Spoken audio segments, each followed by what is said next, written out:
பொங்கல் பண்டிகையை முன்னிட்டு தமிழகத்தில் இன்று போகி பண்டிகை கொண்டாடப்பட்டு வருவதால் சென்னை முழுவதும் புகை மண்டலம் சூழ்ந்திருக்கிறது.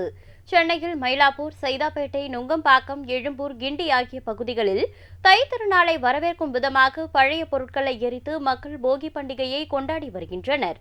இதனால் புகை மூட்டம் அதிகரித்து காணப்படுவதால் வாகன ஓட்டிகள் சிரமத்திற்கு ஆளாகியுள்ளனர். மேலும் சென்னை விமான நிலையத்தை சூழ்ந்துள்ள புகை மூட்டத்தால் விமான சேவையும் பாதிக்கப்பட்டுள்ளது.